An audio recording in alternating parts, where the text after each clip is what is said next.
Hello everyone, and welcome to a very special event. Today we're going to be having our Season 1 Championship playoffs between Juzza and Emerald. This is a super exciting format. I did have to make some custom rules to make sure that this event would be really interesting and engaging.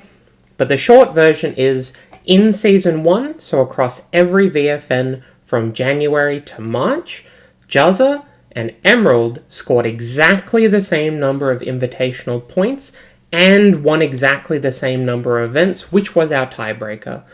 What that means is that we don't have a Season 1 champion yet. We have not been able to give the crown to a single person, and that is what we are going to do tonight.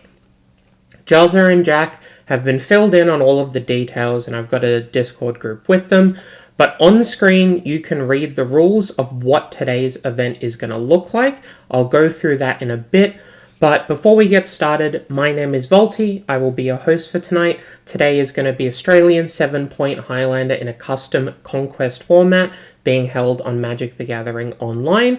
This is part of a bigger project known as the VFN project, or the Volty Fight Night project. And if you want to check out the details, there's plenty of ways you can have a read of everything that's been happening thus far.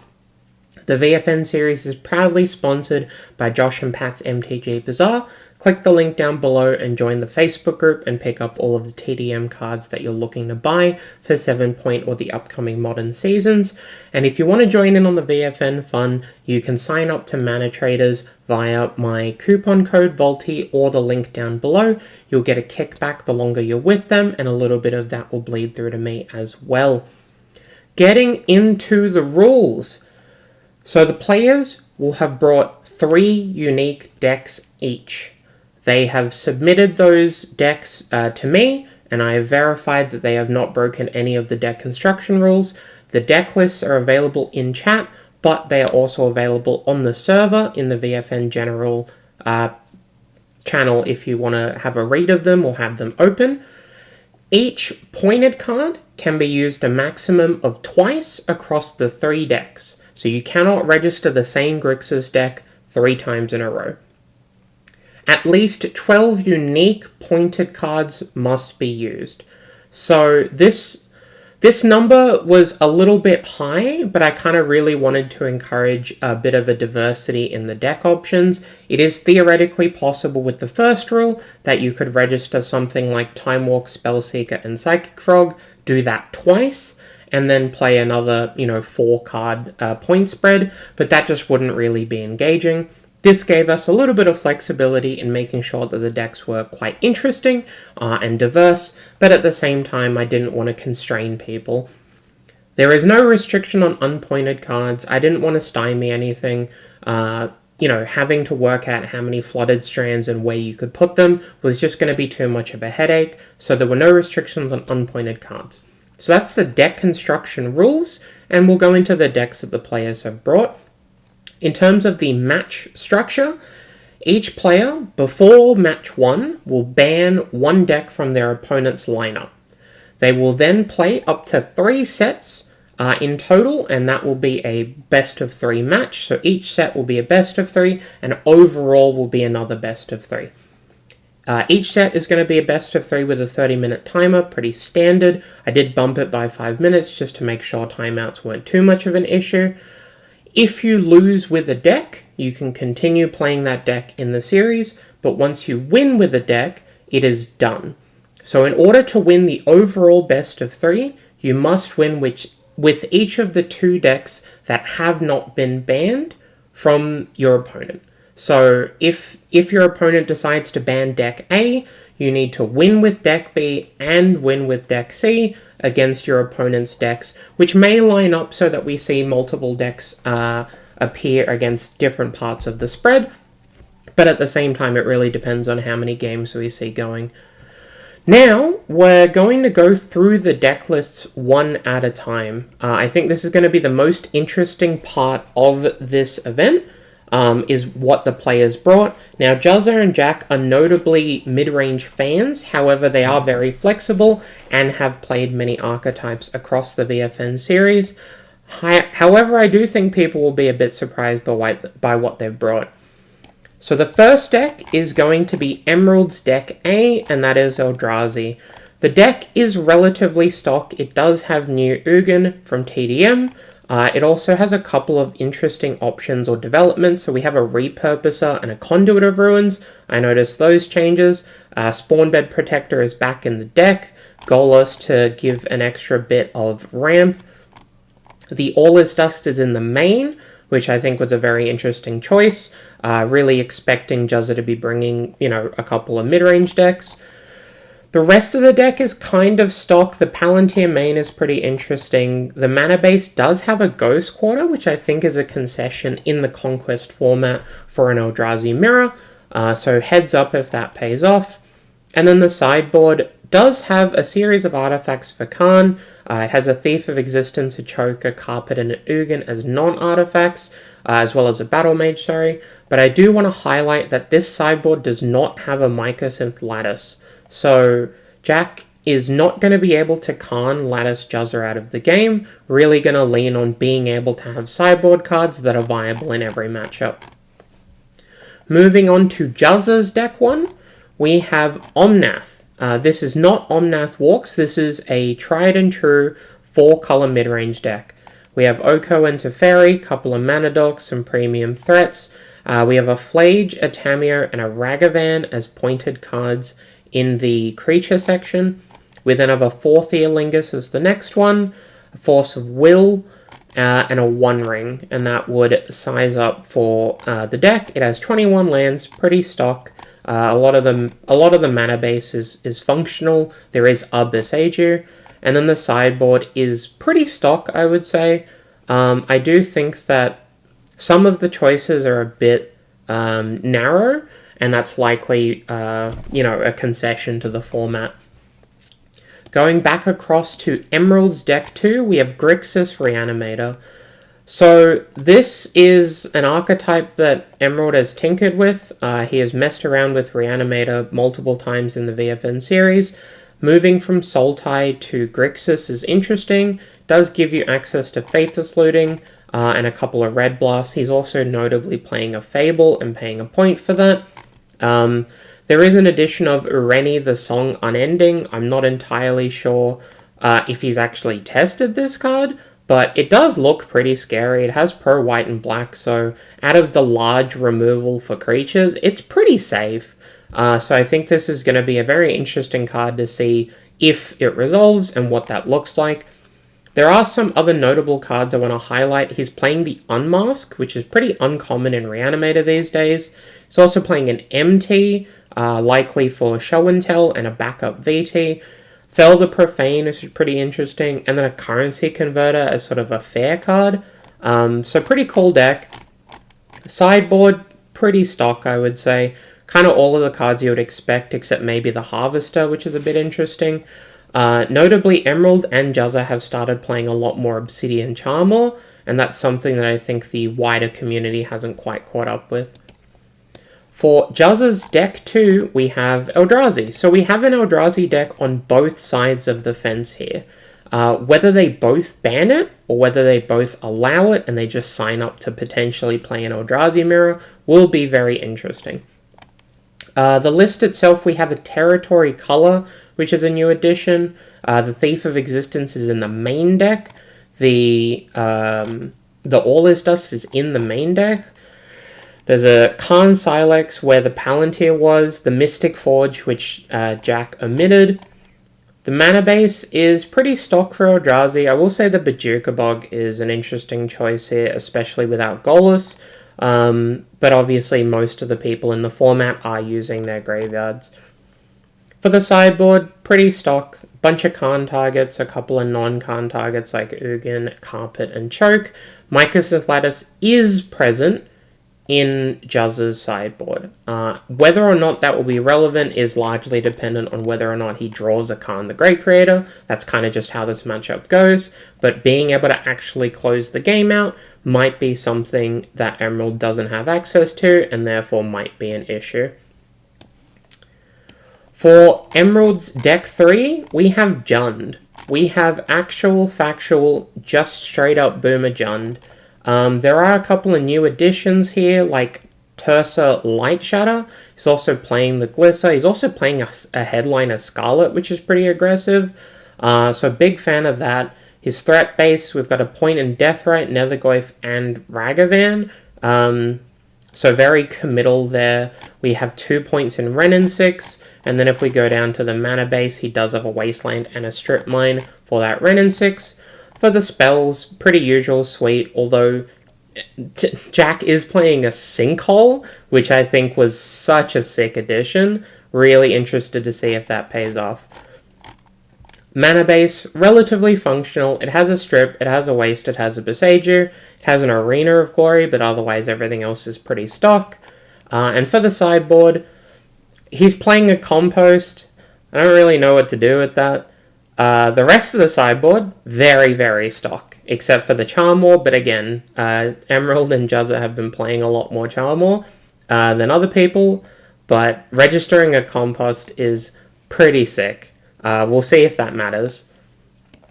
For Juzza's deck C, he's playing Shops. So Juzza has brought Omnath, Eldrazi, and Shops. He literally does not have a black card across his entire 225. And I think that is an incredibly interesting choice. I'm absolutely fascinated to see how this plays out. Out of his options, he does have more Planeswalkers than the Eldrazi deck. He does have your pretty typical suite of Shops threats. We've got a couple of interactive spells. We have a bunch of filler cards. The Adaptive Omni Tool is a new card. I haven't seen that before. He's playing an Aether Spark. Mana base, pretty stock. Nothing too crazy here. I think it is notable that Planar Nexus is the card that's seeing the most play across the 450 cards. Sideboard, the All Is Dust and the Ugin are here, pretty standard. Warping Whale and a Spatial Contortion for some spells, and then a Karn board with, again, Mycosynth Lattice. So, to cap that off, we have Eldrazi, Reanimator, and Jund versus Omnath, Eldrazi, and Shops. How many Nugans are being played? 3. There are 3 Nugans across the board.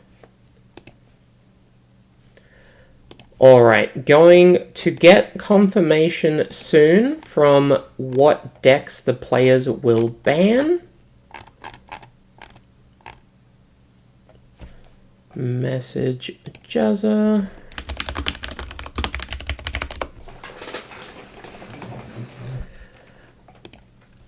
There is also a minute and a half remaining on the first prediction. If you would like to bet on the first match, you are able to do that now. All of the channel points are going to be put into a pool and given out to the group of people who are correct, so good luck there. Will all these decks be posted? Yes. So the decks are currently listed on my account as unlisted, but they do all exist. They are also in the server and pinned in the chat. So if you want to open the deck list up or if you want to refer to them, they are very widely available.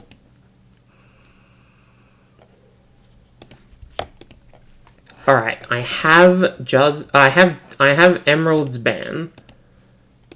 Let's find out what Juzza's ban is. So to remind people who have just tuned in, these are the rules. Both players have brought 3 decks. One of those decks will be banned by their opponent. They then must win a match with each of the other 2 decks. Okay, I have both bans. Whew, okay. On Emerald's side, Juzza has banned Grixis. So Emerald will have access to Eldrazi and Jund.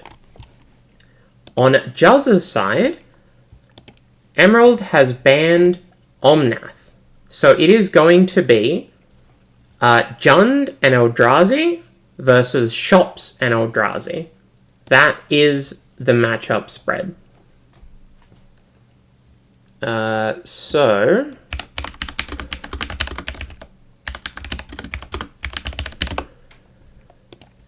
So there's quite a lot of movement possible here. This is going to be really interesting. So we have 2 Eldrazi decks out of the 4 decks possible, and we have a Shops decks, and then we have Jund with a Sinkhole, a Strip Mine, a Wasteland, and a Renin 6.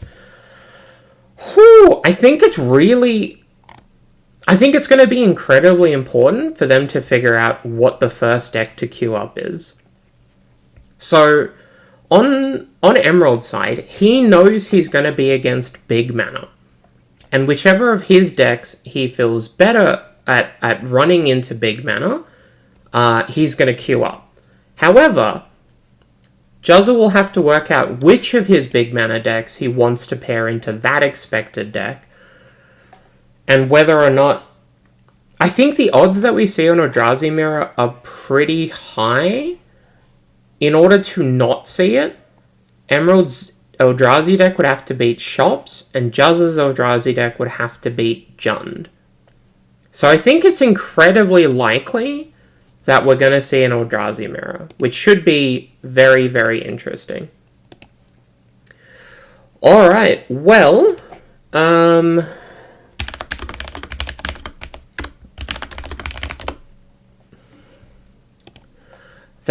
that's all the prep. We're ready to go. I've pinged the players. We're going to get the first match. I have no idea what's going to happen. This is so interesting. Like, if Juzza's banning Grixis, I think that's fair given his deck spread. And for Emerald to bring Jund, he has to be pretty confident in his Strip Mine Renin 6 plan. Because he must have assumed that Juzza would bring at least one big mana deck, right? I guess we'll find out. This is so cool. I'm really glad that this event is going to happen. I put a lot of effort into trying to make this format work, because it is from Hearthstone and it's been translated.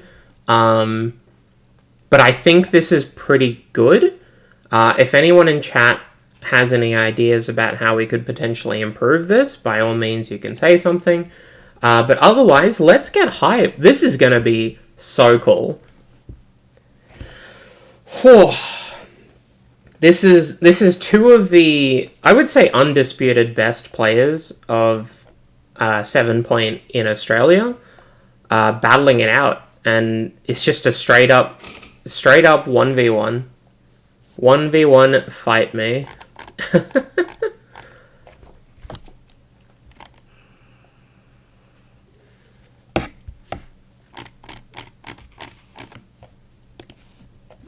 Duke's up, let's go. Yeah, absolutely. We have 8k on the line. Juzza is at 65% for the channel points to win match 1. Emerald at 35%.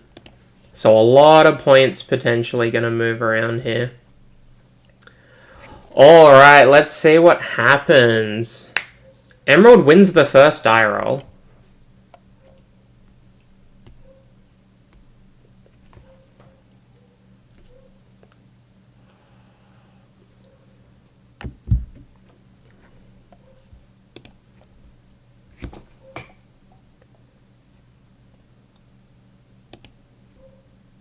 In the tank on a mulligan here.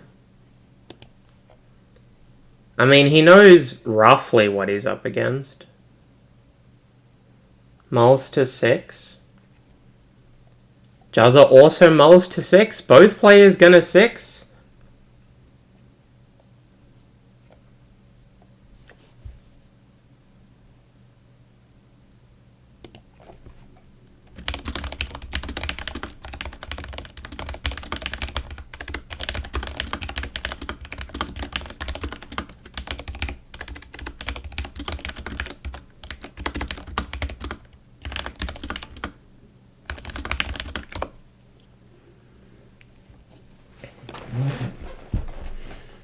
I don't think I've ever seen Emerald in the tank on a mulligan. He's usually like pretty quick to snap this off. It's possible this is high enough stakes that it matters. Is this aggressive mulling for hate pieces? I would assume so.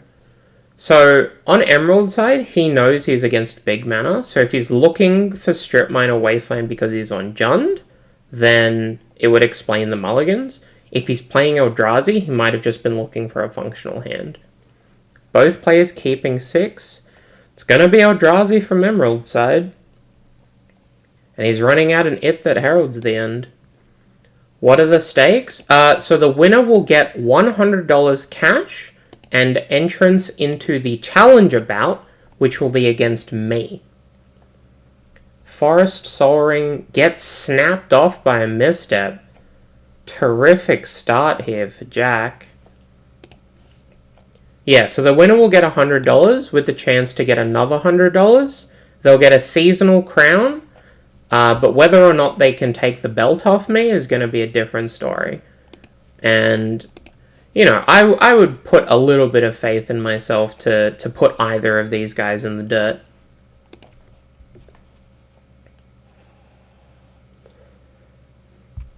No turn 2 play, not too surprising. He has a temple, he has a misstep, he had a creature to play.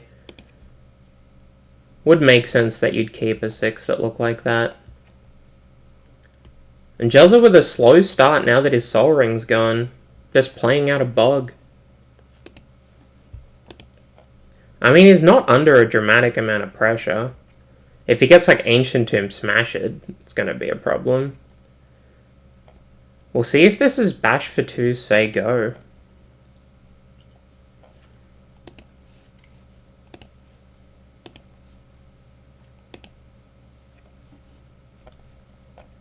Palantir of Orthanc. Alright, this is a pretty good card in a mirror. Assuming one of them wins the belt from me, does the winner of Season 2 play the winner? No. The winner of each season will play against me.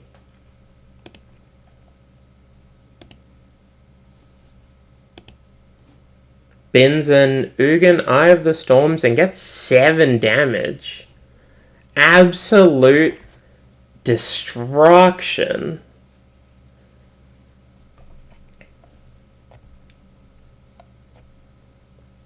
Thief of Existence to tag the Palantir and make a 3/4. That is a huge swing.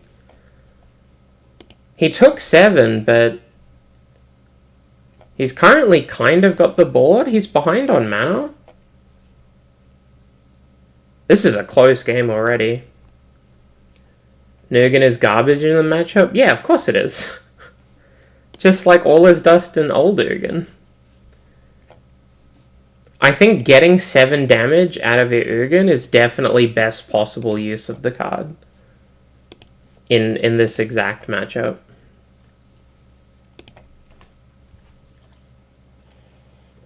What's funny is that we have 4 decks that made it to the actual rounds, right? There are 3 Nugans, and I would say one of them is incredibly bad. One will be somewhat bad if it's paired... One will be incredibly bad, and that is Jax. The one that Juzza plays or draws against Jund will be good, and the one that he draws against Eldrazi will be bad. So it's entirely possible that Nugan is 2 for 3 for kind of just being garbage today.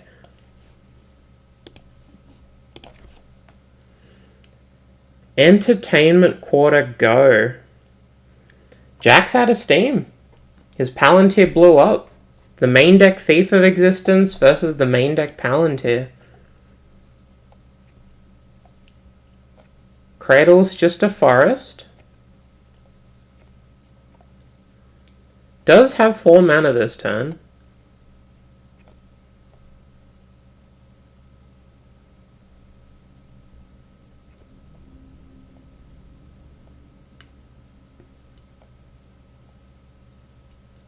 Warping Whale to make a go.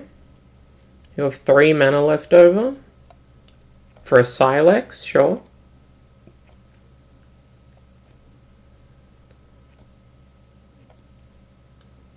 Does turn off the Fountain Port fish mode. Pretty relevant here.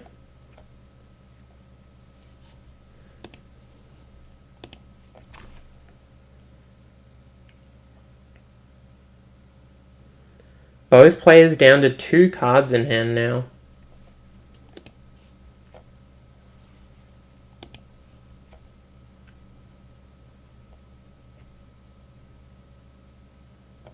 Well, it will make a 7-drop cost less. It's casting a Mica Spawn for 6. That's pretty good. Notably, it isn't blowing up like a fantastic land here. It's tagging a Cradle, which is making 2, but it's very easy to tag a land that makes way more than 2 mana. I think he's probably going to get Eye here, right? He is. So he has Eye now. So if we hit the late game, which we're approaching pretty rapidly, this Eye might just take over. It's very slow, and he doesn't have enough mana to do it yet, but we'll get there soon.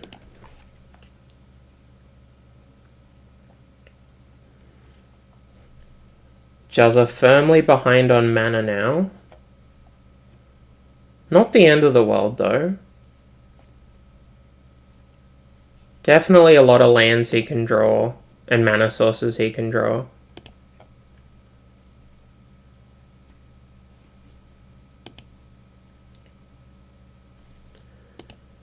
Might not even need to activate. I mean, in fairness, if he had a 7-drop, he could have cast it last turn. So I think Jack has at most 1 threat in his hand. It is also possible at 0. Mica Spawn getting in here. If you tag the Scion, that's good. If you tag the Thief, you draw a card.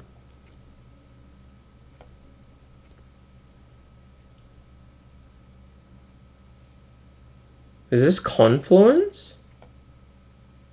Confluence is pretty good. Well, it's okay. Yeah, I mean, it eats the Mica Spawn and and then you make some guys. Actually, no, this is a very good Confluence.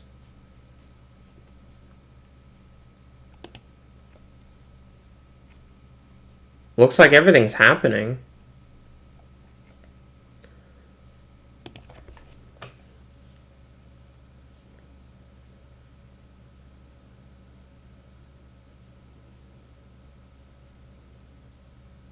Emerald can cast an 8-drop this turn.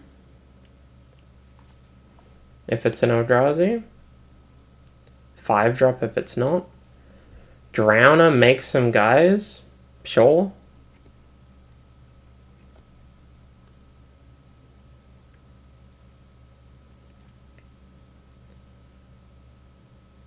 It's kind of crazy how many permanents have just kind of hit the board. So this Drowner is... I mean, it's pretty big. But Juzza did get to make Scions that turn. He notably had to sack a token in order to cast the Confluence. Otherwise, he could have had 6 this turn before a land drop, and he might have been able to play a 7-drop.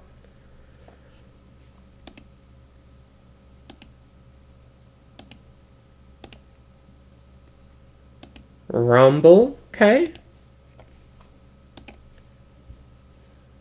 Rumble's a good start. It sees Ugin Eye of the Storms, TPE, Ancient Tomb, and Yavimaya Coast. I think he has to take the Yavimaya Coast, right? He's on 9. This Ancient Tomb is just gonna break soon. I can't imagine that was what he was looking for. Actually, he can probably take TPE and cast it next turn, right? He has an instant, he has an artifact, he'll have a sorcery. He'll have a land and a planeswalker after the Rumble if he takes TPE.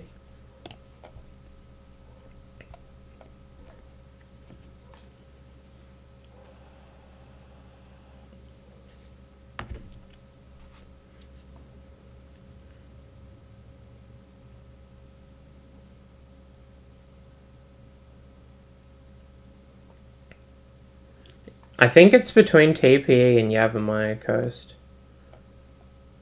I don't know how often it's Ancient Tomb. It's not never, but it's not that often.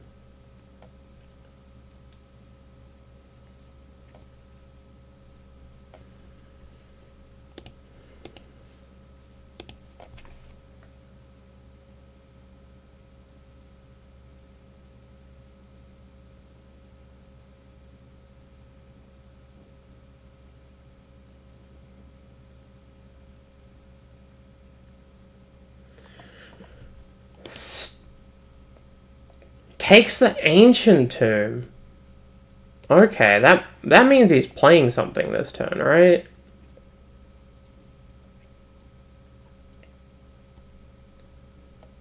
A Solar. That could be enormous. Hits just one land. He hits a Cavern of Souls. He does exile an Ugin, a Worldbreaker, and a Kozilek's Command. So not like worst possibles. I would say a pretty significant low roll on average though. Notably, so is a 5/8 and actually can block the Drowner of Truth. That's kind of a big deal considering Juzza had to take the Ancient Tomb for this line.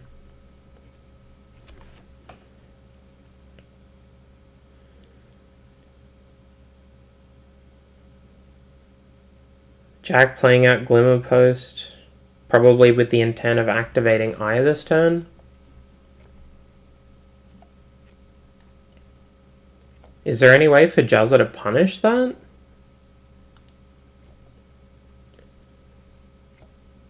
Probably not, right? Certainly not easily.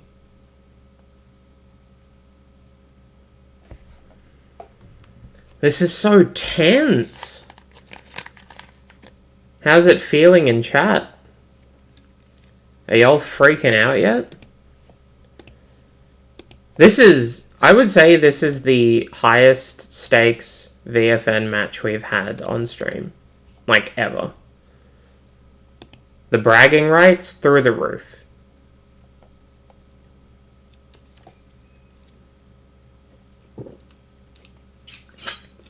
Popping Silex for 0 means that Emerald has to eye now. So if Juzza's following this up with a Thought Knots here, it's going to be golden.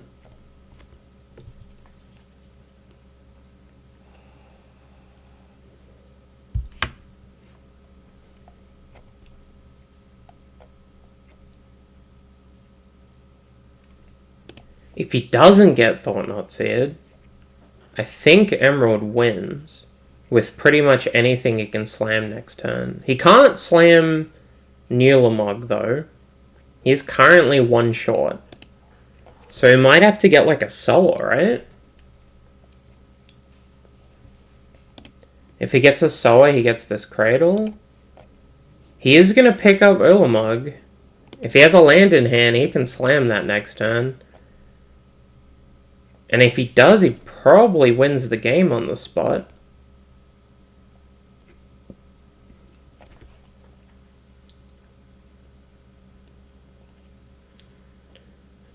I would bet a decent amount of money that Emerald does not have the land for this Ulamog, and he's just going to be knocking the top of the deck.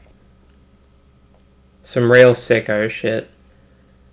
Ugin the Ineffable, get a 2/2. It's not fantastic. Run out of Mana Vault. Okay. He's on 5. Not snap dead to Ulamog. Very close. I think he bricked. I think he bricked, right? He would have slammed it. Oh my god. Juzza's going to get to untap.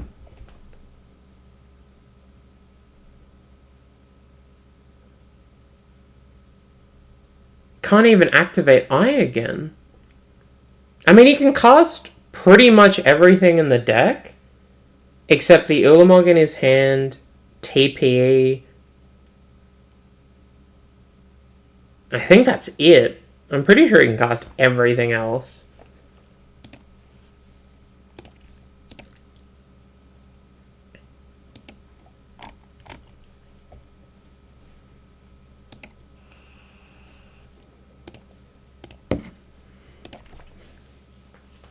So what happens if Emerald doesn't get to do anything this turn? He's kind of just staring down another 2/2 and that's it, right? He drew a Cloud Post. Okay. And he's playing a Chalice on 1. For Stirrings, I guess? That is probably one of the scarier cards.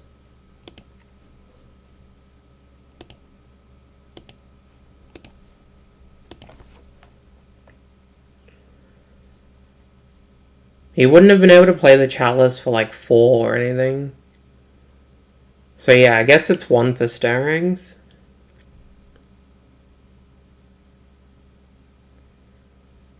I mean, this Ugin isn't great. Because the tick down doesn't do anything. Making free 2/2s isn't nothing.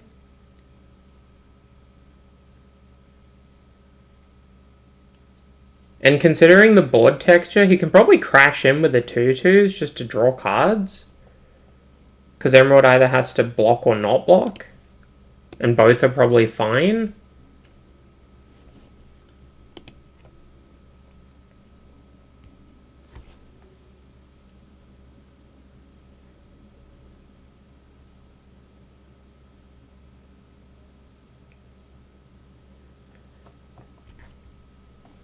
This is an insane start to the stream. I just want to say. I fully expected this game to be over on like turn 4. And we have hit turn 8. Yeah, this spirit token's unblockable. He just makes another one.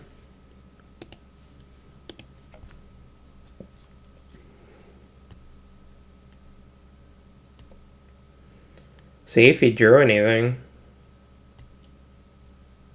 He has 9 mana. Drew a plant. Okay.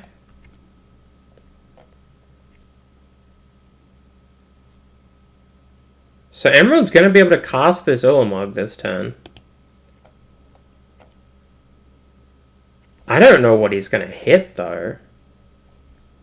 If he goes for mana, he's just going to keep losing the board.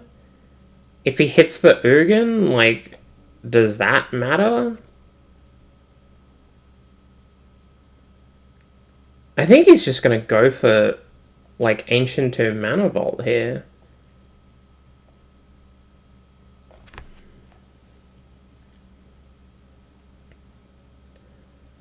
I'm so curious to see where this goes. He might opt to draw a card and tag the Thief, to be honest. He might also tag 2 creatures and start trying to end the game. It's 2 attacks from Ulamog to win the game. He's going for Thief Ugin. Okay, so he's going to stymie the blockers, and he's going to pick up his card, and he's just going to say, you can have access to 10 mana. There isn't much I can do about that without losing the board. Or he's just hoping Juzza draws a brick. Which I think is pretty valid on this board texture. They've both been close to Hellbent for multiple turns now.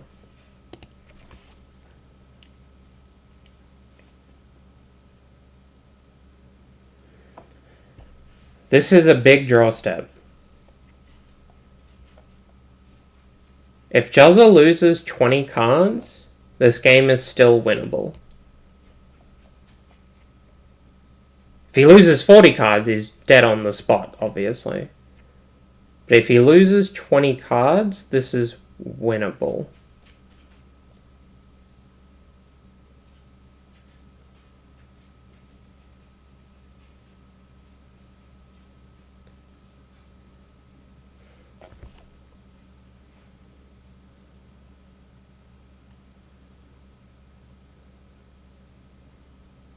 Keep in mind, if Juzza wants to spend 10 mana this turn, he is taking 2 now and 1 in his draw step.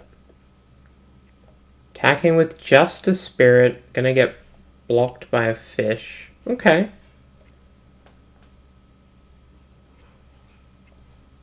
We're casting something. We're casting Territory Color. 7/5? This thing is so much bigger than I thought it was.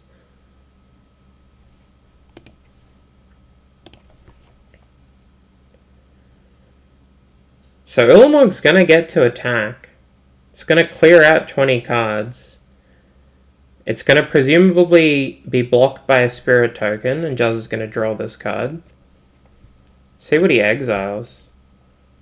What's relevant here? Sire, Warbreaker.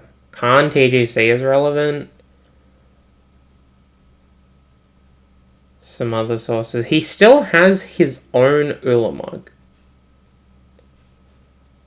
If he can cast his own Ulamog to tag this one, I think that's the win condition here. He also needs to deal with this eye. Jack's going to be able to activate it this turn if he wants to, unless he drew a threat. But the scariest thing to get is this card, so... He ripped a Thought Knots here. He's going to tag the Ugin card, and it's a Null Drifter.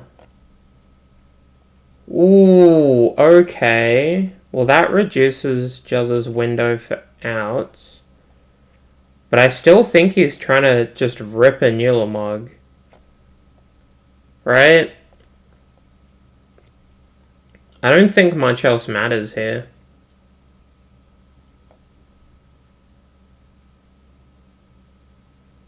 See what he draws.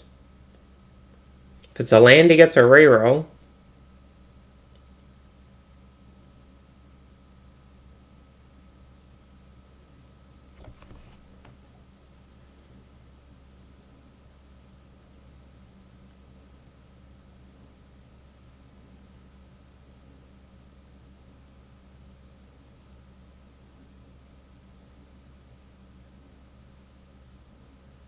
Is that going to be it?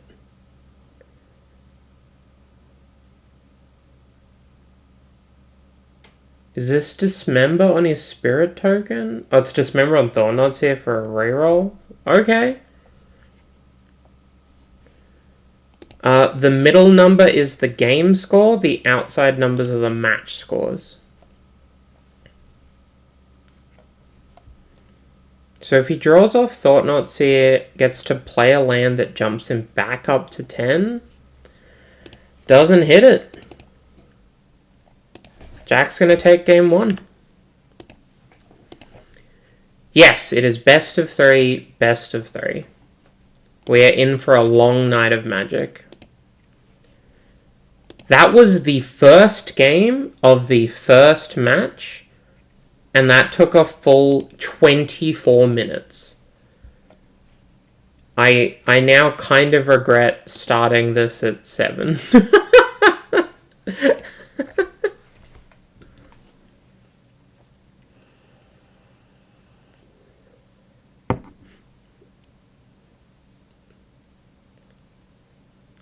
The thing is, if Jack wins this match, he still has to beat either Eldrazi or Shops with his Jund deck.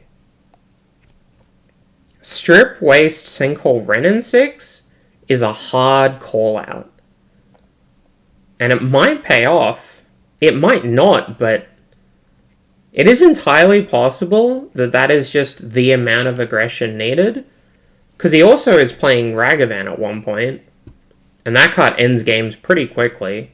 When you make treasures to cast your spells, and then also you get to strip mine your opponent.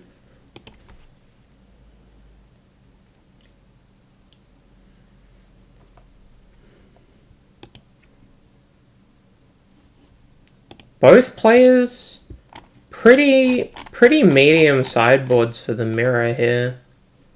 Like very little that Juzza can bring in. And I think very little that Jack can bring in. Yeah, there is just not going to be... Like, they're going to have to sideboard because there's a lot of cards in their deck that just kind of suck. But the cards they're replacing them with also kind of suck.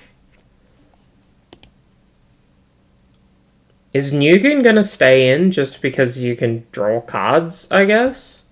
Maybe.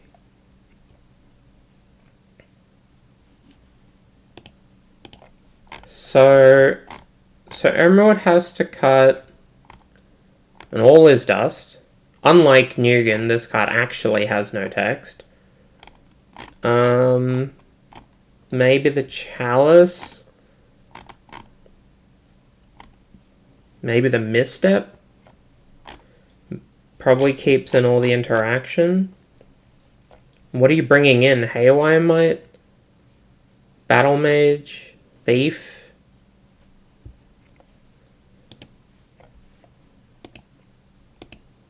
It's imprintable to Ugin's Lab? So true. Gotta maximize our Ugin's Labyrinth. Alright, Juzza gonna take the play for game 2. Both players snap mulling to 6 this time. There was a lot of deliberation in the first game. Now that they both know what they're on, they know exactly what they're looking for. And they're gonna mulligan quite aggressively here.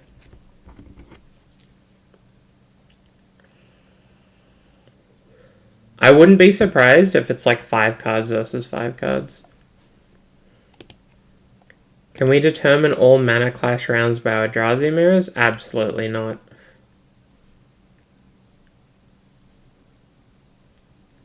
I'm glad it's a thing that's happening. I am recording tonight. It will be uploaded to YouTube in addition to the Twitch VOD, which will autosave.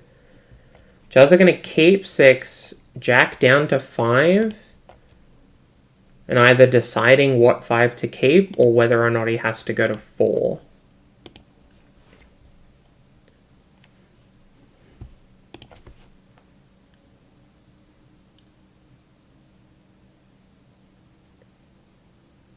Yeah, the YouTube experience is very different. But, you know, in regard to the actual Magic that's going to get played, I think this is one of the coolest formats that you can play, is like any kind of Conquest multi-deck match.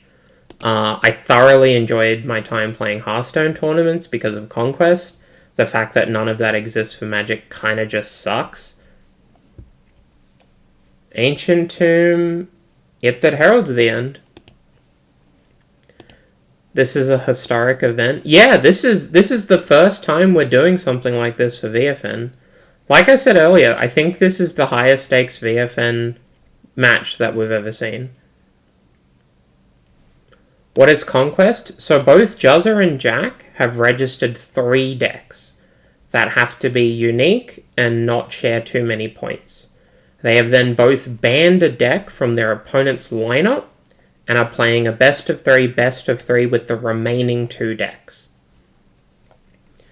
I explained the rules earlier in the stream, but for your sake, Vance, I'll drop it into chat. Give me a sec.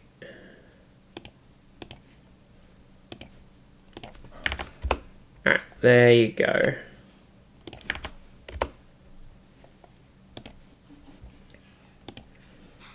So Juzza are going to be able to play a map and crack it. On Jack's side, he's playing a Stirrings, finds a Mana Vault and runs it out. So he's got 5 ready to jump to 7 or so. And Juzza has 3 that's about to jump to at least 5. Ugin's Labyrinth, critically, did not eat a card. And that is because Juzza mulled the 6 and Jack mulled the 5. We are low resource gaming here. We're going to hit the mid game. Some Haymakers are going to start. And depending on what Haymakers they are, the game could just end. This is very reminiscent of modern Tron mirrors, where if you draw Wormcoil Engine on turn 3, yeah, sweet, a 3 mana 6/6. Oh, your opponent's going to start blowing up your lands, I guess you're fucking dead.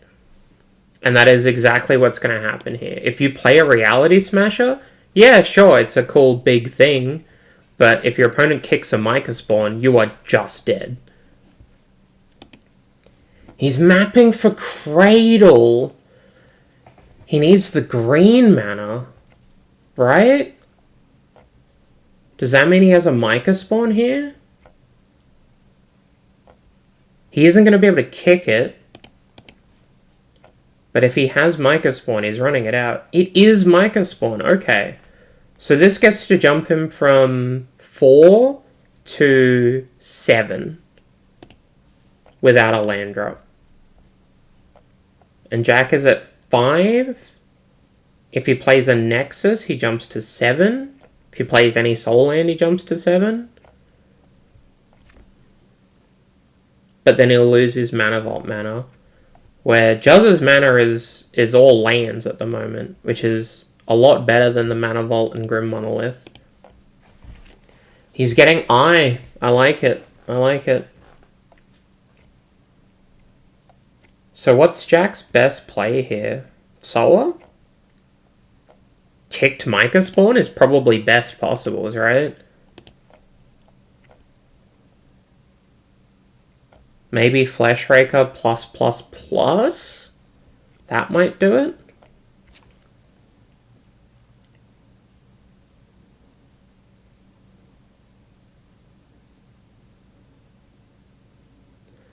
Let's see what he's got. 5 cards in hand.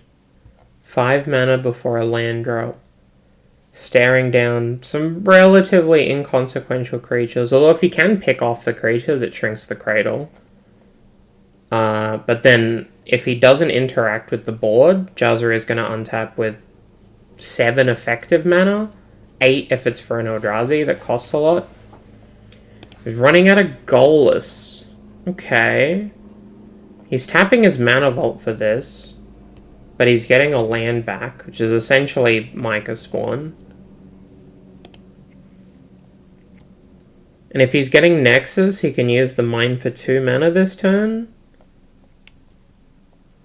But if he's getting Eye, he could also be getting like Ghost Quarter. He's playing that. But if he gets Ghost Quarter and has to use it, he's going to fall so far behind. He's getting Nexus, that makes sense. Alright, this is the turn. Juzza has access to 5 mana, that's actual mana. If he's casting an Eldrazi spell, he gets 7. If he's casting an Eldrazi spell that costs 7 or more, he gets 8. If he plays a land, he can jump all the way up to 10. So if he plays City of Traders or Temple into Ulamog the Ceaseless Hunger, this game is snap over.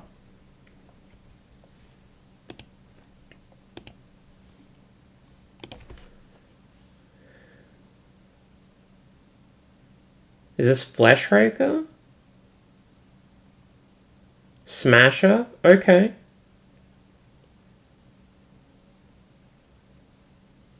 So Cradle gives him 5 again. So he can still play a 7-drop. Nexus of Fate, best Nexus in Highlander, Volti approved. I mean, it's better than Ugin's Nexus. I would say it's probably a bit worse than playing on Nexus. Maybe just a touch. Smasher cracking in. I don't think Juzza has anything. He does? Oh, he's playing this thing. Okay. This thing's fucking enormous. Holy shit.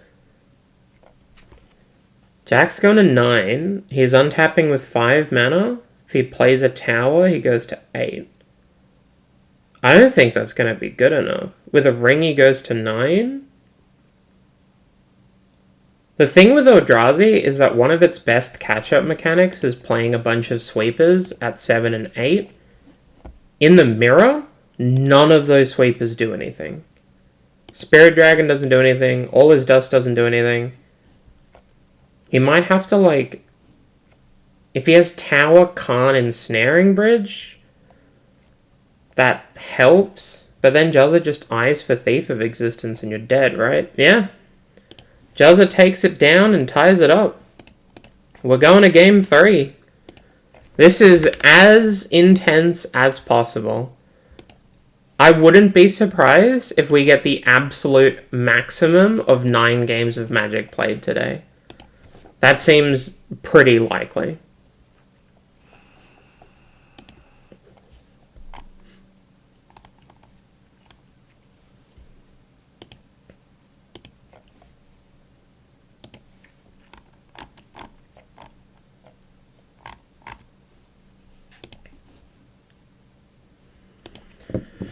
So Emerald's going to get the play in game 3. Very important. We'll see if a player can keep a 7. Like, we still haven't seen a 7. Game 1 was 6v6. Game 2 was 6v5. If both players snap off 7, we could see the game end on, like, turn 4. That is entirely possible.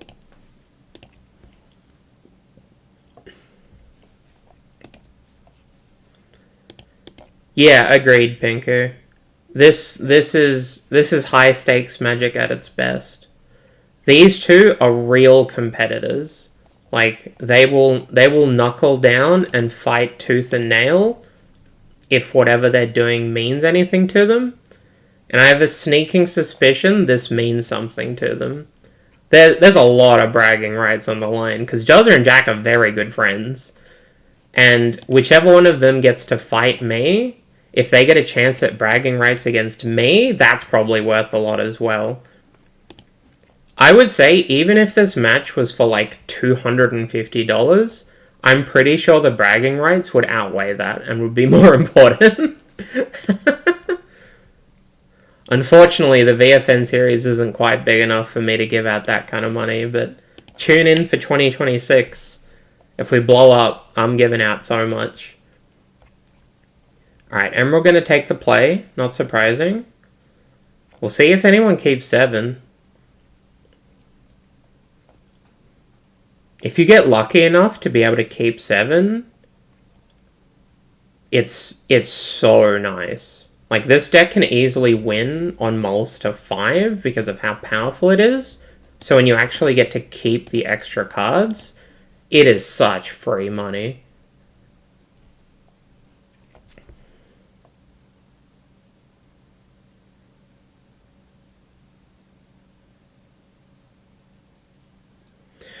Emerald keeps 7. Juzza's down to 6.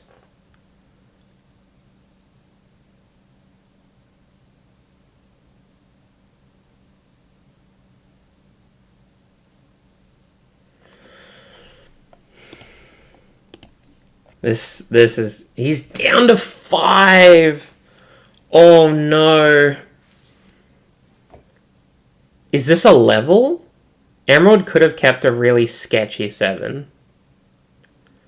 Juzza's down to 4. Oh, that's too low, surely. What 4 cards can you have that matters?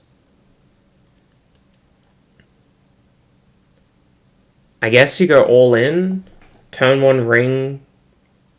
Turn 2 vault 7 drop.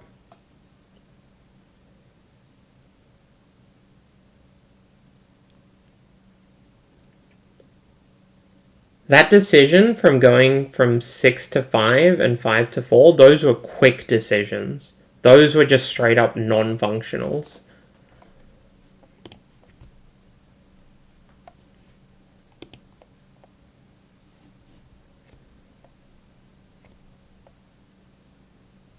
Let's see what the play is.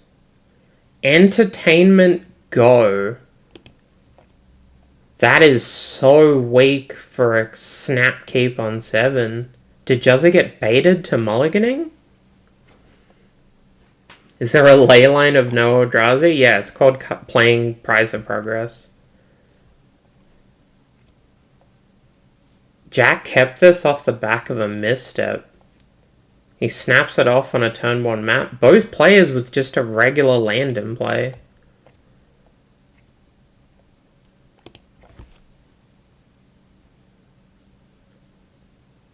Cavern of Souls. This 7... I don't know if this 7 is it. He's just playing a land a turn? Now this is entertainment, so right. I mean, Juzza might not have another land. He does, though. Okay. We're going into turn 3, and both players have just played a land that makes 1 mana every turn. That's all that's happened. I mean, this has to be something. Turn 3 Fleshrake is pretty good. We'll see if he gets to untap with it. If he does, I think Juzza is in an immense amount of trouble. If this Fleshraker dies, Juzza has a chance here. Juzza gets the first soul land.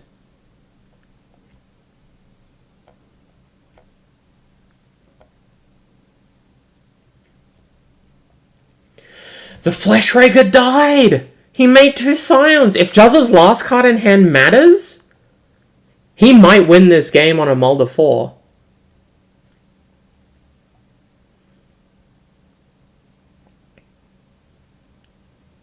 Juzza is going to untap with 6 mana. If he can play a land and jam a thing, he's getting Thought-Knot Seared. The card in hand is a Nexus. He just needs to knock the top of the deck and rip a 7-drop. It's that easy.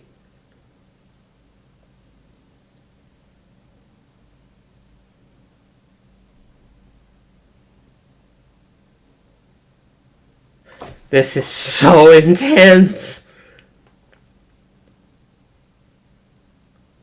He drew a Fountain Port, so he still has Nexus in hand. He's going to be able to buy back the Null Drifter, though, and just slam it.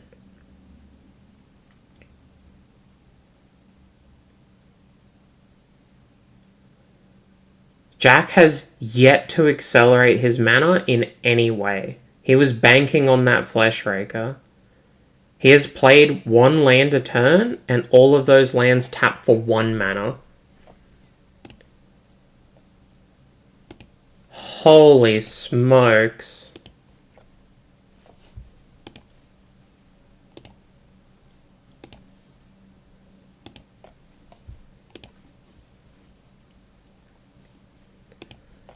Juzza's gonna just take 4 here.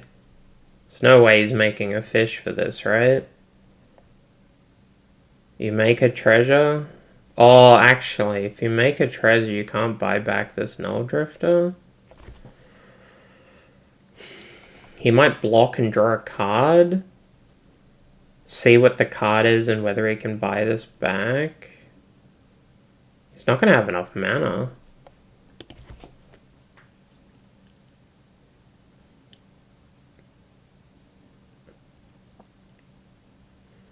Is slamming a Null Drifter even good enough? It's going to draw him 2 cards and give him a body. Jack's shipping the turn back. 4 mana and just saying go. Juzza just slams it, right?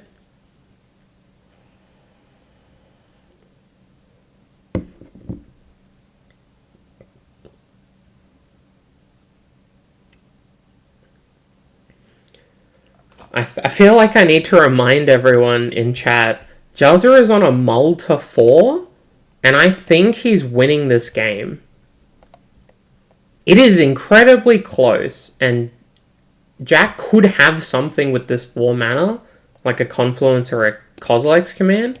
He also just might not. His hand could just be expensive garbage, and he's going to get run over by a Null Drifter. We're just slamming it, right? Draw 2, get an Annihilator on the stack.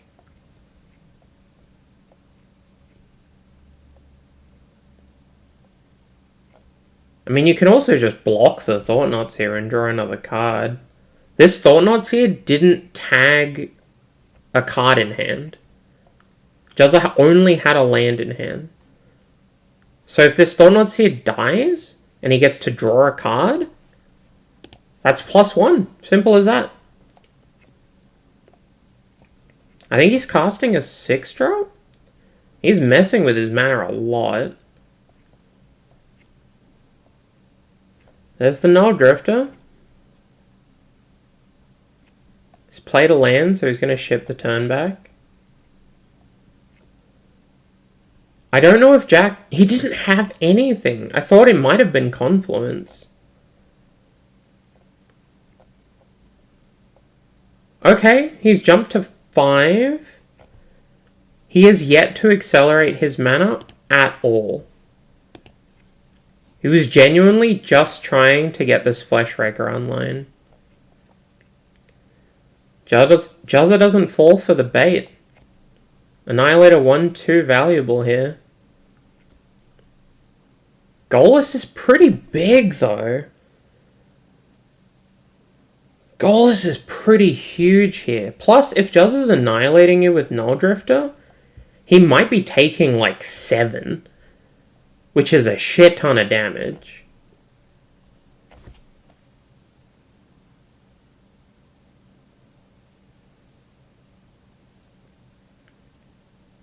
And Juzza had to sack 2 spawn tokens for this Null Drifter. He's back down to 5 mana. Emerald has jumped to 7. He's probably going to have to sack a land or a Goalless here. Probably a land.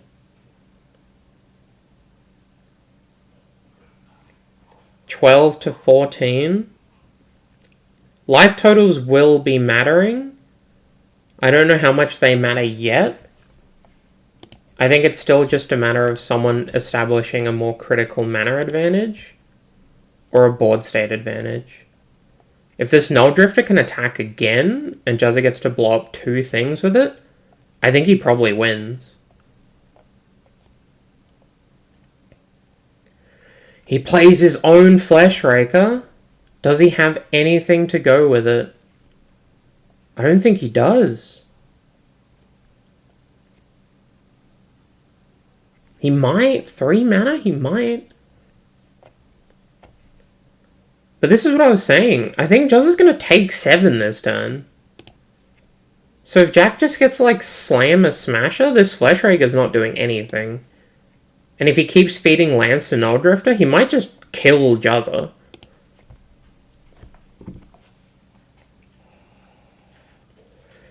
Draw step. Beseiju your Ugin. Okay. I think the odds that Emerald fails to find are pretty low here. But this is going to set him back to 5 mana. If he finds a soul land, he can go to 7. He still has enough to just jam a Smasher.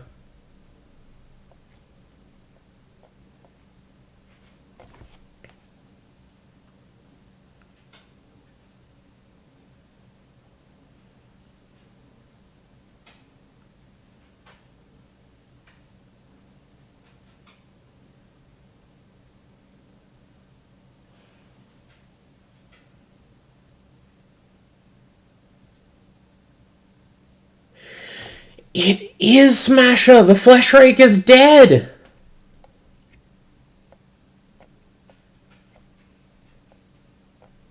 Jack's gonna lose a land, but he has so much power on board.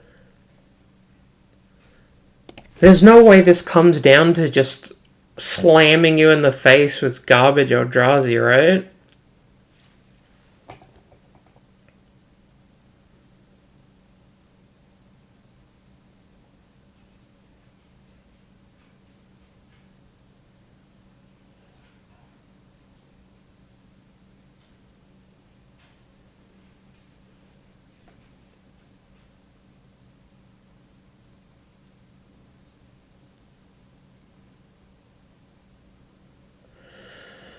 Juzza developing a Mystic Forge. I think he's dead. I think he's just dead. Reality Smasher from the top rope takes it down. Wow.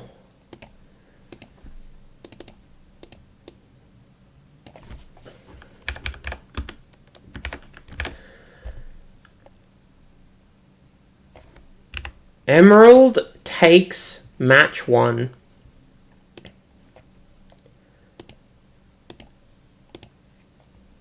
So that means we know that Emerald is going to be running Jund into either Eldrazi or Shops, and then the other one if we go to a Game 3. It's as simple as that. He has won with Eldrazi. His Grixis deck got banned. So he's Junding for the rest. I did state that I would give 5 minutes of review time.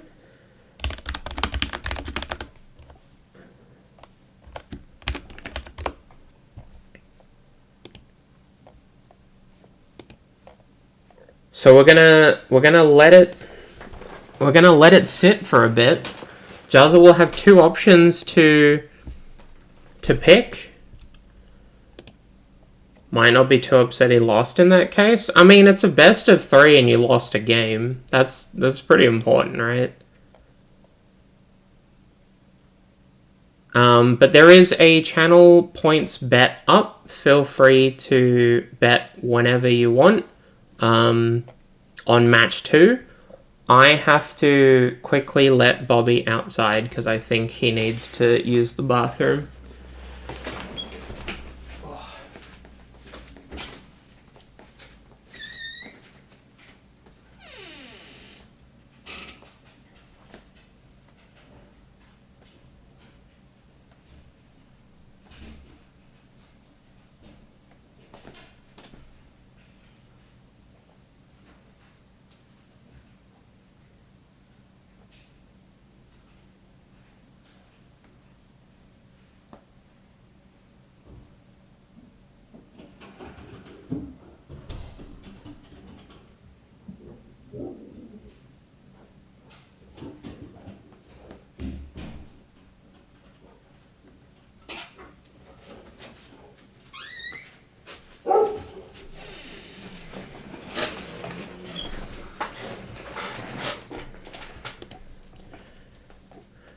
Yeah, I mean, he gets to run big mana into Jund twice in a row, but he also knows that Jack registered this Jund deck and was probably well aware he would have to play against a big mana deck with it and still had the confidence to register it. Like, this Jund deck has way more land hate than any other Jund deck you could see. This is pretty tailor-made.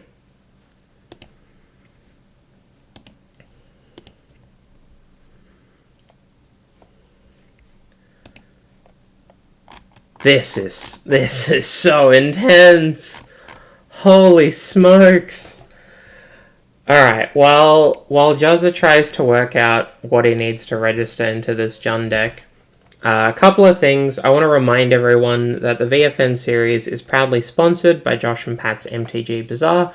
You can click the link down below to go to the Facebook group and pick up all your TDM cards that you need. If you want to join in on the VFN fun and maybe have a chance at the Season 2 playoffs, you can sign up for Mana Traders using my coupon code VOLTY, or you can click the link down below and it goes to my affiliate page. Tomorrow morning, we are going to have a VFN, and that's going to be at 11 a.m., so 15 hours from now. Sign-ups are open for that. You can click on any of the links in chat in order to get to the store page. And if you want to play, never a bad time to join. It is 3k versus 2.9k on the bets. People are tempering a little bit, I think. Jack was 35% on the first bet and won. So a lot of channel points moved. Coupon code, yay. I mean, that might be the sign for you to play our events, Rose. Just saying.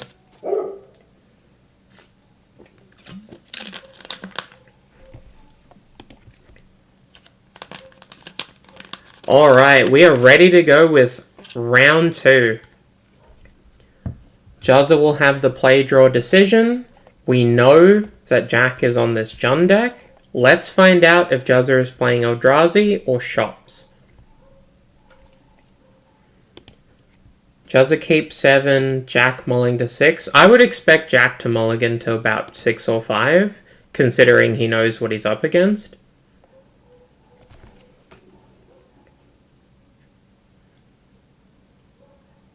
Let's see what it is. Looks like Eldrazi. The Sol Ring doesn't get misstep this time. And it's a forest, so it's not even wastelandable.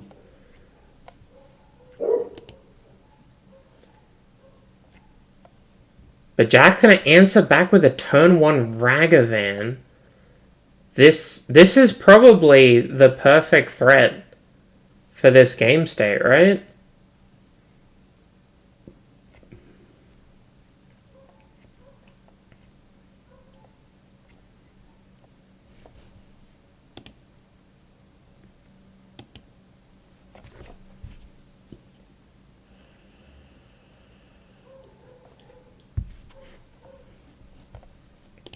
I mean, Juzza getting to untap for the Sol Ring, and all he has to do is block a Savannah Lions? He's got to be like 65% right now. Ancient Stirring's the start here. He might be looking for a land. He also could be looking for a threat. Reveals an Urza's Tower. So best possibles is like Mana Reshaper. Silex is pretty good. Jack isn't going to be able to fetch now. But critically, he might not need to because he's got a Mana Dork. Ragavan cracking in. See if it hits anything that matters. Hits a Null Drifter. He might actually cast that, right? Yeah, I think Monkey Mana is going to be incredibly relevant. I think Ragavan to 1 might actually change the context of this. That might have actually driven Jack to register Jund here.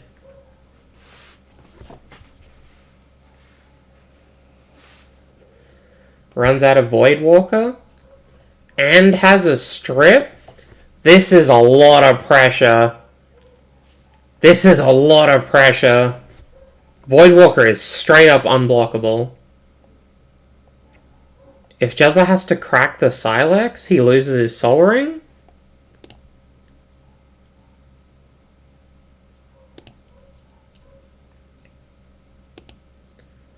Yeah, Ragavan -1, Nethergrowth +1. But I think being able to justify Ragavan at 2 in Jund is a lot harder. Because having 2 1-point cards that are both quite powerful gives you an extra card in your deck that matters.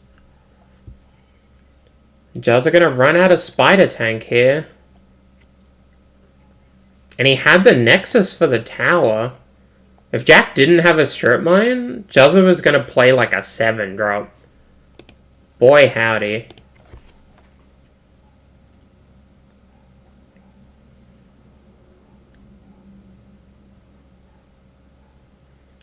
He's shipping in with the Ragavan. I guess we're bolting it.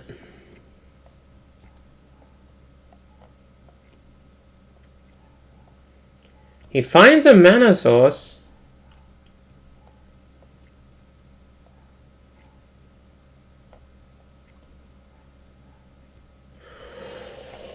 Oh! Molten Collapse, tag your Sol Ring and your Thief?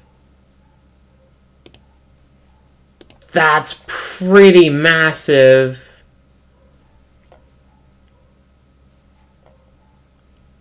If Juzza's mana went uncontested, he'd have like 9 mana right now.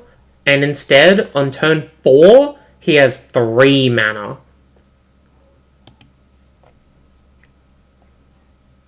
If Jack plays a Ren in 6 and buys this strip mine back, I think this game is over.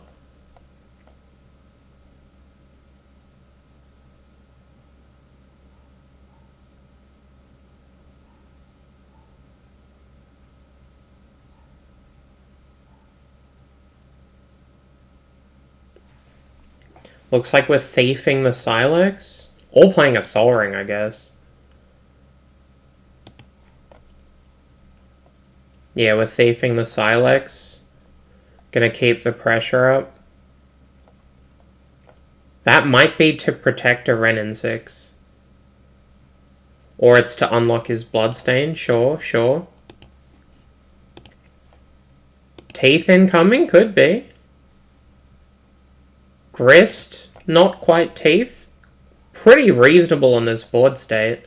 It's a clear board and your opponent only has 3 mana. So now if Juzza plays a Micah Spawn or a Thought-Knot Seer to try and block, it's just going to blow up.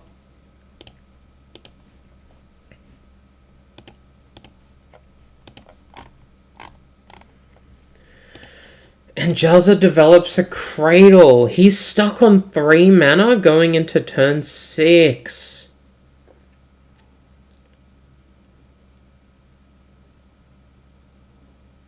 All of the Jund doubters in absolute shambles right now. I mean, this game's definitely not over. If Juzza just draws a Soul Land and does something, and Jack could be out of gas.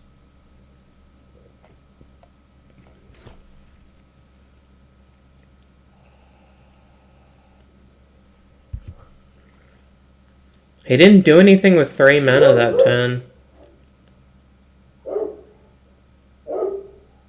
But, you know, we're so far away from All Is Dust and Ugin and...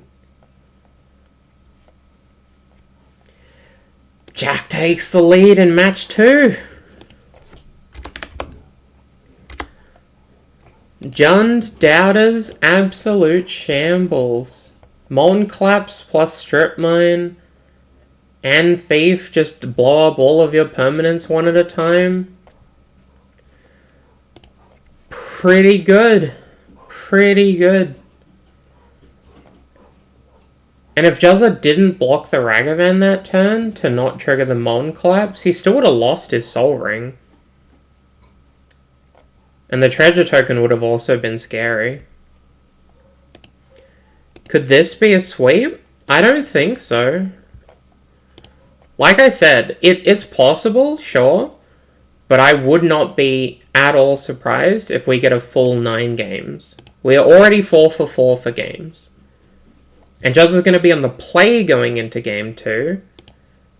And Eldrazi does actually get to board a pretty reasonable amount of cards against mid-range decks. Critically, Ugin the Spirit Dragon is going to be an absolute haymaker. But even things like Sphere of Resistance can have a pretty high impact. Shadow Spear can swing a lot of the races at start.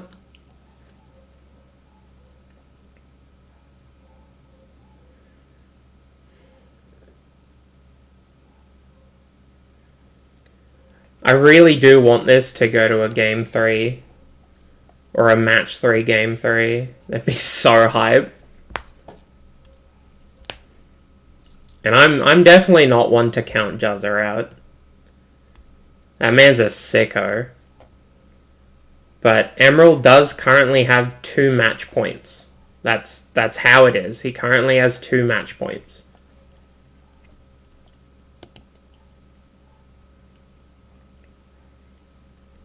Yeah, I think that's a reasonable place to be, Pinku. I mean, I don't play much Magic. I do a lot of spectating and commentary. I love seeing maximum Magic. It is always a delight. Like, Juzza's back is against the wall, but he has had his back against the wall for like 25 years. It is absolutely not a thing that will faze him.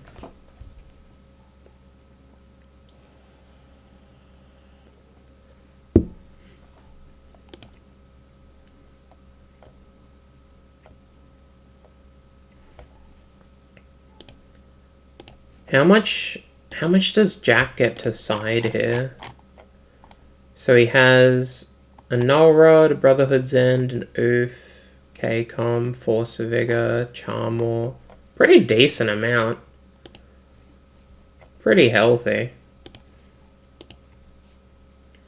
Need to lead by 2 games in the match to win? Oh, please. Oh, God, no.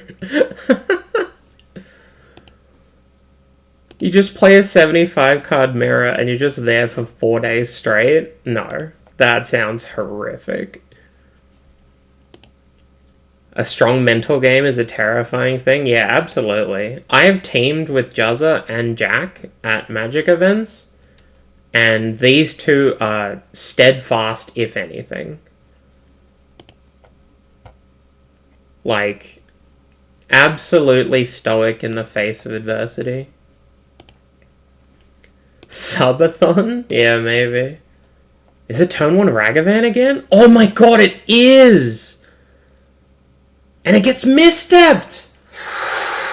That does explain Juzza's turn 1 Fountain Port nothing.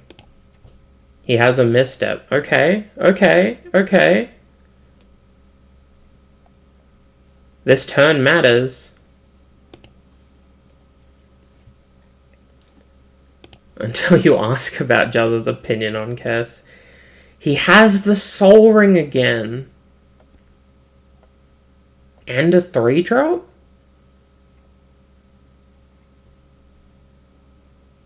Oh, he's filtering. He's playing a Stirrings. Or a Rumble. Okay. It's pretty good. Juzza going into turn 3 with 4 mana here. And Jack lost his Ragavan. So now if he strip mines or wastelands, he's going to be pretty far behind. So best possible is blowing up Soul Ring and move on. But there's no way to blow up Soul Ring and develop a reasonable threat here, right? Maybe Force of Vigor?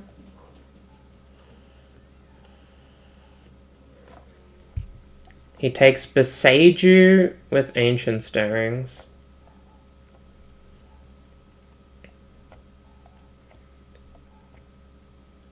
This is a really important turn.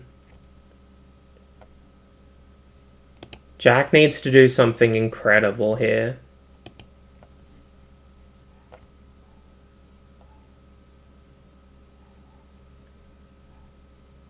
I imagine if he can blow up the Sol Ring, he will. Null Rod's pretty good.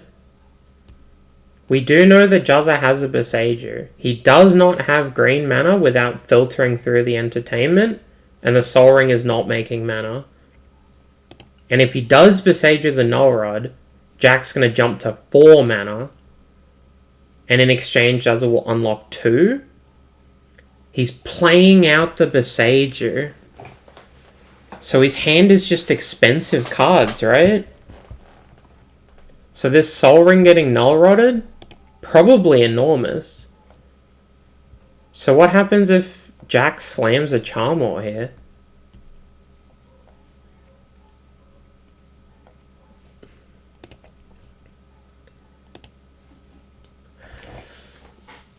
Sinkhole! And it's going to be met by a Kozilek's command for 1?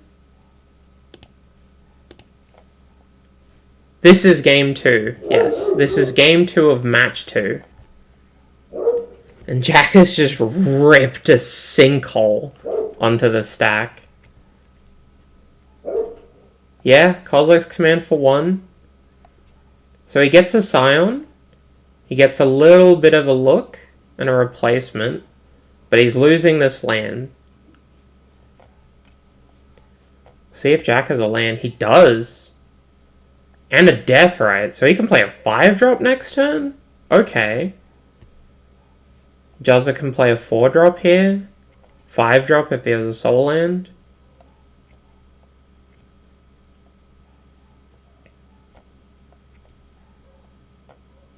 The fact that his Soul Ring and his Fountain Port blew up, he might not be able to dig himself out of this hole. If Juzza's hand costs too much mana, he's just going to keep falling further and further behind. It's possible there isn't much of a punishment for that. Like, Jack currently doesn't have a reasonable threat base. But if he gets to stick a threat and attack with it for one turn, it's probably going to represent about 4.5 damage, like pretty easily. Okay, Juzza has a land. Matter Reshape is quite good. That is one of the best blockers. So something like Baragove, significantly less scary right now.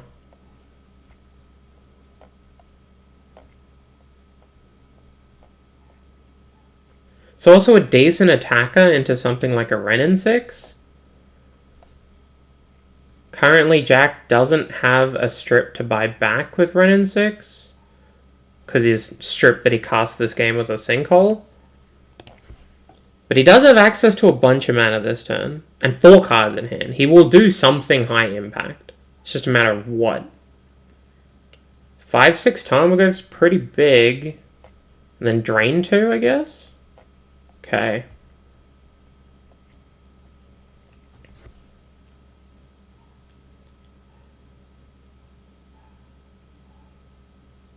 As tempting as it would be to crack in, Rumble is incredible here.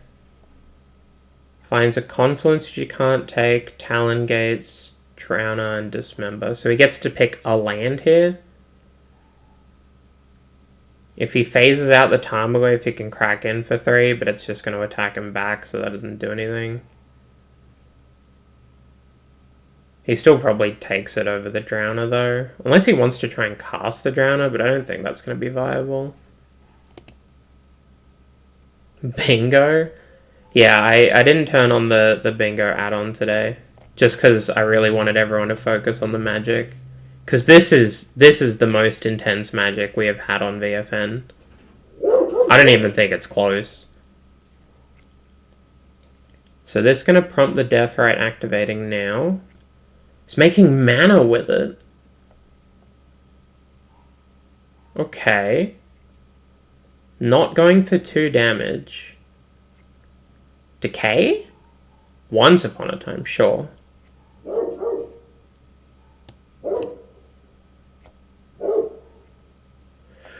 Reveal Strip Mine with Once Upon a Time. I think it's too late now. I don't know if this Tarmogoyf's going to be able to punch through this board state. I think Juzza's going to get out of this hole.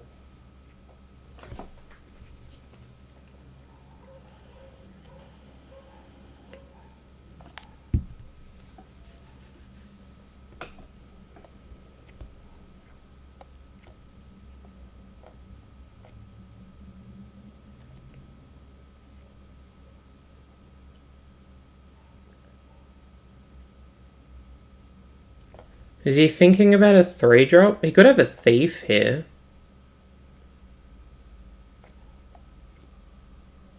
Doesn't look like it.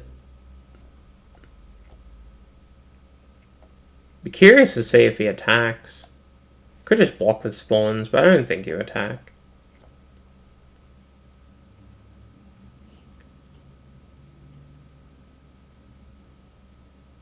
Is it Thief? Mystic Forge. Sure. Decent time to spend the mana on it. It's like kind of safe. Maybe saving the spawns is more worthwhile because you can get to like 7. And Jack gonna find out what's in the Reshaper.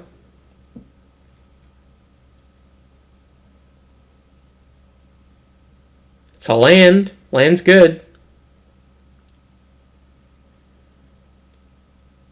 I guess he's gonna have to strip mine this power plant, right?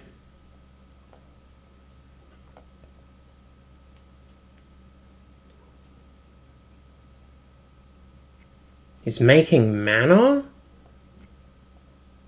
How does he need 4 mana? Is this Force of Vigor hardcast? It is! And then strip the power plant and say go. It's pretty good. Strip the entertainment to protect the Goyf. Sure, sure. Reasonable. I missed that. So Juzza has 4 mana now, 3 cards in hand. He's staring down a Goyf. If he can redeploy his mana, he'll be fine against a Goyf. If he can't and he has to play middling threats, he's gonna die to this. Micah Spawn? Khan. That's gonna get a bridge, right?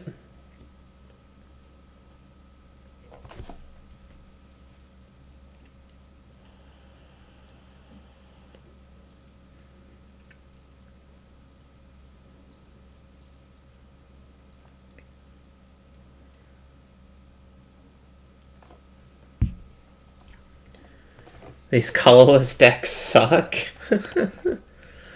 I mean, a colorless deck took the first match. Never mind that it was guaranteed. He's getting Haywire Might.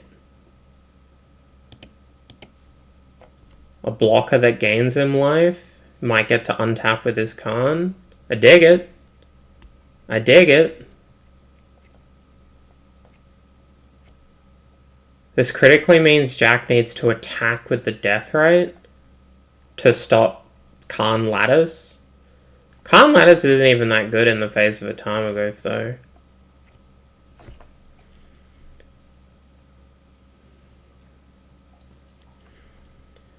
Yeah, Juzza's Cradle tapped for 1 green mana. What a fucking deal. $1,000 card, by the way.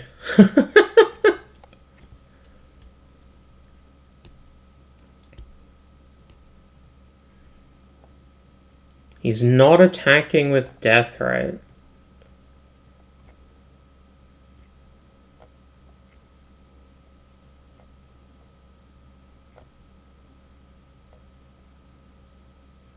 And I think Juzza debating not blocking because he wants an extra Cradle mana. He lets the Khan die. This is some very high level magic. Thought sees you. What's in the box?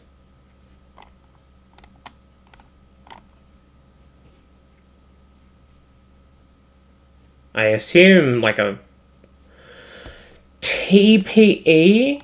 Hang on. Instant, sorcery, kindred, creature, artifact, planeswalker. Oh my god! Oh my god, he could have cast TPE. That would have been so sick. And land, yeah.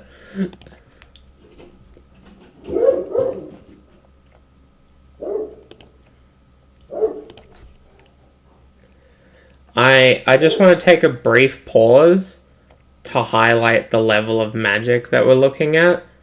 Both players knew exactly what was going on. Isn't that sick? These two are so goated.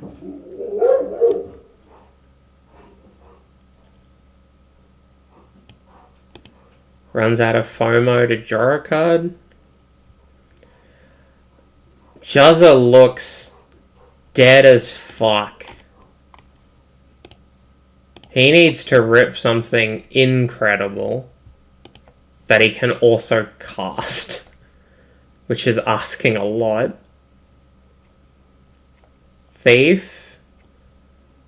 I don't think he tags this Null Rod.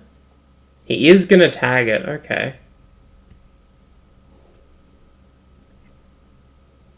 I mean, both players hellbent. If Juzza had a bit more mana, I would say that it was a clean winner here. The fact that they're both hellbent, but Juzza only has 5 mana, I don't know. I think this Tarmogoyf's gonna go the distance.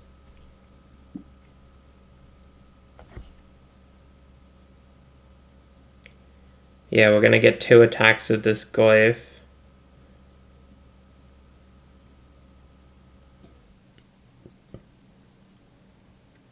So you block this FOMO, you take 14. Maybe you block the Goif, but then Jack draws a card. I don't know if we were meant to thief the Noah Rod or just play it as a chump blocker. Do you have to block here? No blocks?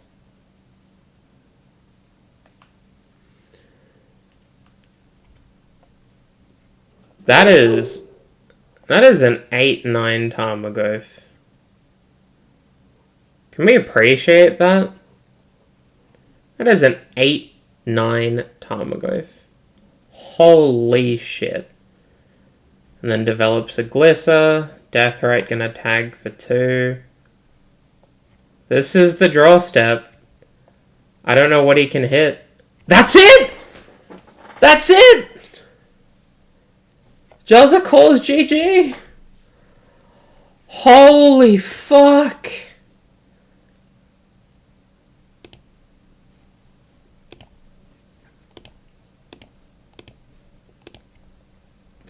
Whoa. I don't know if that is how anyone thought that was gonna play out. I don't know if that was how I thought that was gonna play out. That was so sick! Everyone in chat just like, yeah, Jack's on Jund and he has to beat Big Mana twice. And he decides to rock up with an 8-9 Tarmogoyf. Holy fuck. GG's. GG's. Congratulations. What that means is that Jack Emerald Ding is straight up the Season 1 champion. For Season 1 of 2025, he gets the crown. In the upcoming weeks, I will organize another stream event where I will be battling Jack in a bigger version of the Conquest format. So today's event looked like this. The next time round, we're going to be registering 4 decks. We're going to be banning 1 deck, which gives us a best of 5. I'll organize an interview with Jack at some point, but that was incredible. That was really, really good. I'm not everyone. So, yeah. Jack is the Season 1 champion. He is going to earn $100 straight up. When we do the challenge bout, he is going to have the chance to make another $100 and earn a belt. If he loses to me, which he will, I will take the second set of $100 and donate it to charity. And then I'm going to rub it in his face until the next season. This was a really fun event. I hope everyone had a good time. I think this was a neat introduction to the Conquest format. Each season of the VFN series, we will have a challenge about where the seasonal winner will battle me in what is essentially this, but bigger. And, you know, when we do the event with Emerald versus me, you'll be able to see in full display what that looks like and what my deck selection will look like, because I promise you, it's really, really wild. But that's going to be it for today's special event. I want to thank everyone for showing up. I especially want to thank Juzza and Jack. They're very, very good friends of mine. This has been a lot of work to put together and make sure that everyone wrapped their heads around it. And I think we put on a good show. I think this event was really cool. Hopefully everyone agrees. Check out Josh and Pat's MTG Bazaar. Click the link down below. Buy some TDM cards. Let them know that you're coming because of me. Sign up for Mana Traders if you want to join in on the VFN fun. I've got a coupon code. This video will be uploaded to YouTube probably Monday, I would say. I'll just review it and make sure everything is all good. But otherwise, tomorrow morning, we're going to have another VFN. and that's going to be starting at 11 a.m., so that's going to be in 14 hours or thereabouts. I would fully expect Juzza and Jack to show up and put a clinic on some people. But otherwise, that is it from me for tonight, and I will see you all tomorrow morning.